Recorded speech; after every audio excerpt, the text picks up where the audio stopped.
What's up, guys? We're back with another video. This time we're doing another Skyrim build.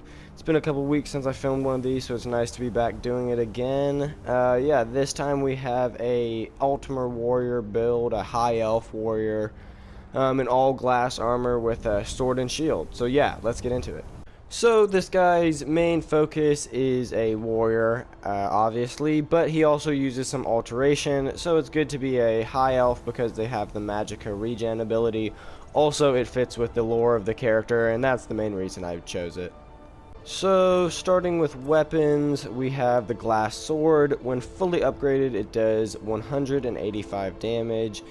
And this one can absorb 22 points of health and 28 points of magicka, so I can replenish both my health and magicka as I'm fighting people, and those come in super handy. I would say this guy, you know, doesn't use a ton of magicka. My only magicka I use is ebony flesh, so you know, not something you're doing repeatedly where you would need a ton of regen, but you know, it's still helpful.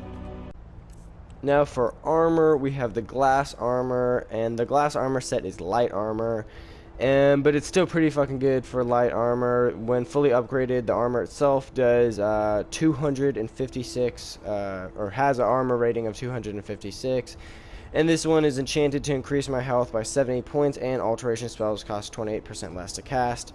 Ebony flesh, the flesh spell I use, falls under alteration. Glass boots, one-handed attacks do 45% more damage, increases your stamina by 70 points. Both the boots and the gauntlets have an armor rating of 94.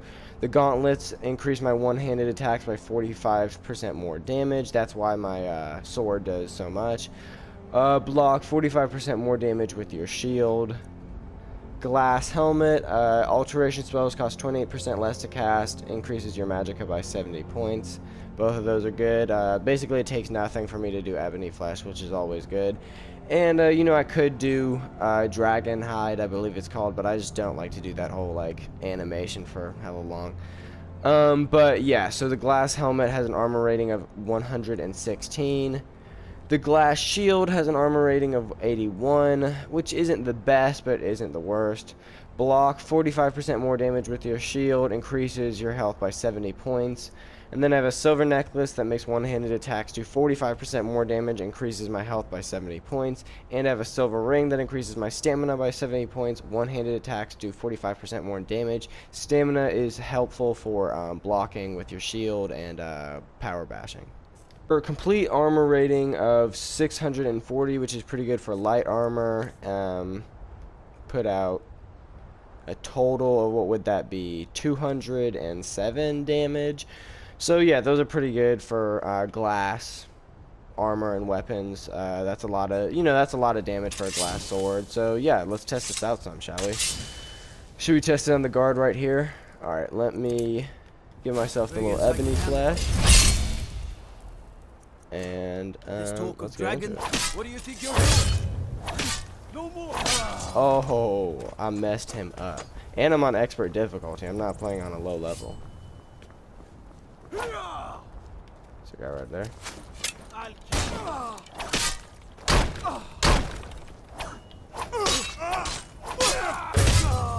Oh, damn. Critical strike with the shield.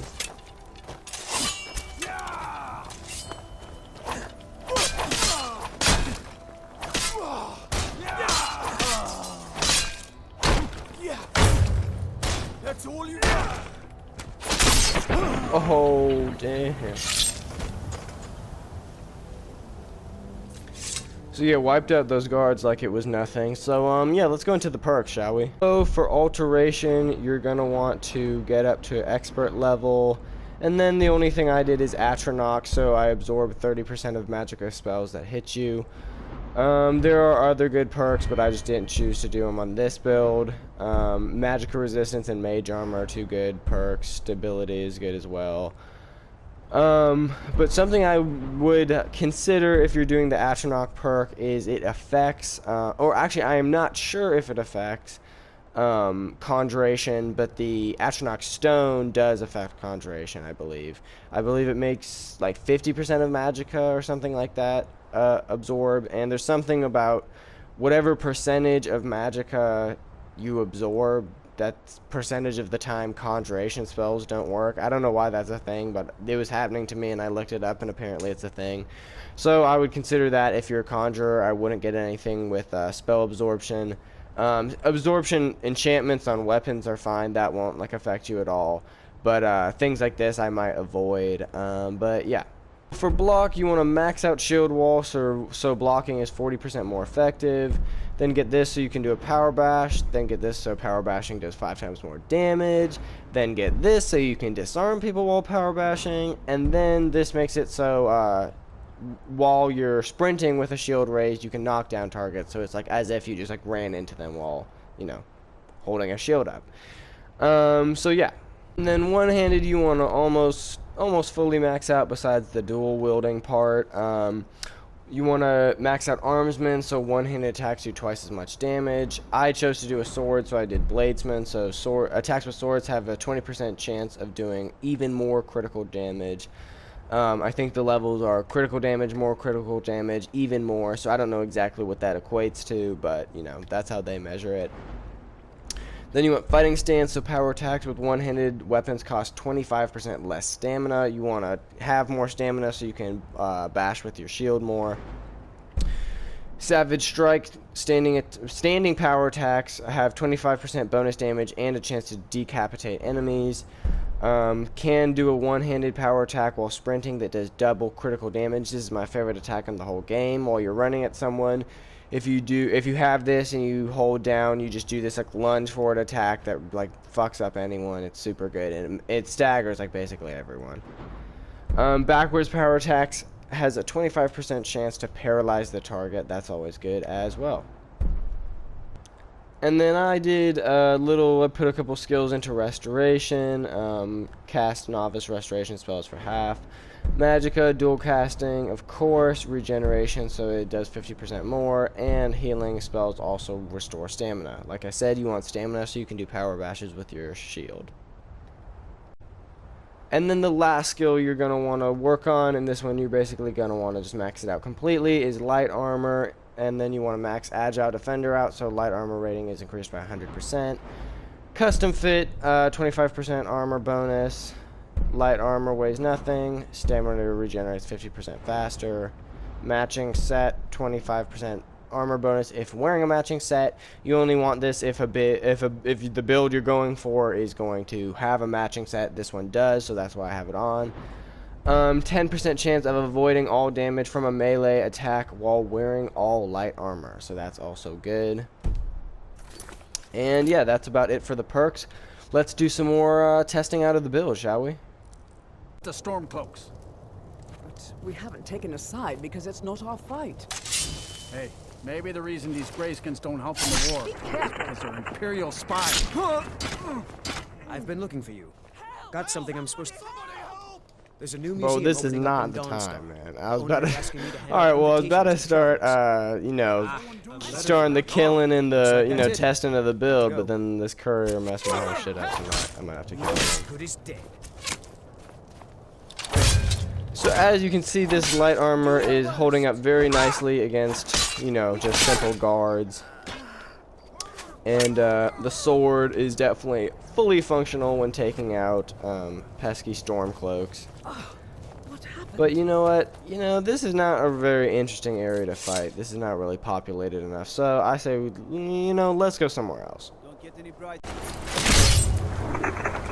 Yeah, I don't know why you can't decapitate guards. That's always been super weird to me. But at least you saw there how easily it is to take them out. And guards, have a lot of health, and I'm playing on a harder difficulty.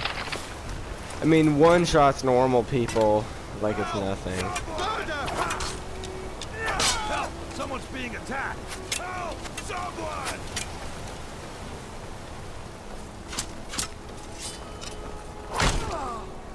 The light armor is holding up pretty well against these arrows and stuff like that.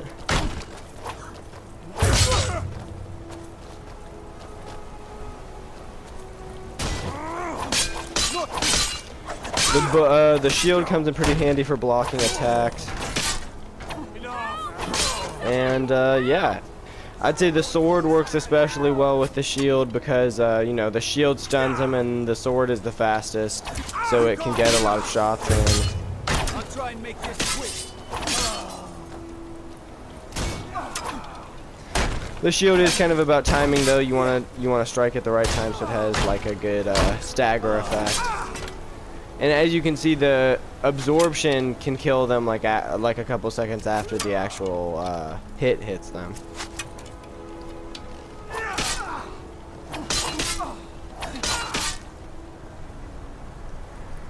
Is this an unkillable guard? I don't know what to deal with that. I wonder if that's a glitch or something. I don't know.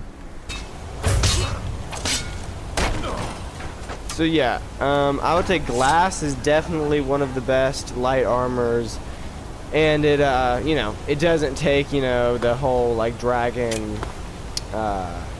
You don't have to put that many skill points into it as you would if you did dragon scale.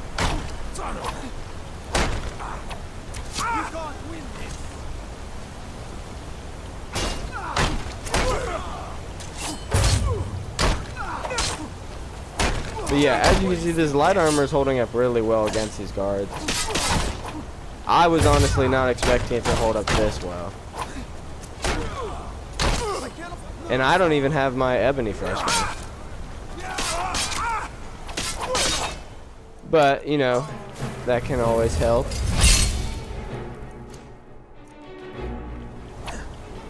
Now, they're really gonna do like no damage.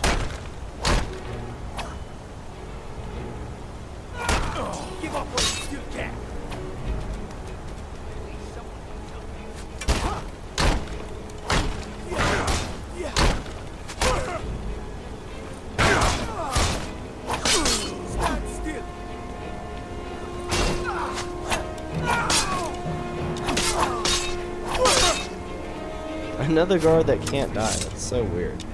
Alright, well, whatever. I'm just going to leave it there, guys. Hope you like the build. Tell me what you think. Comment down below if you would use this build.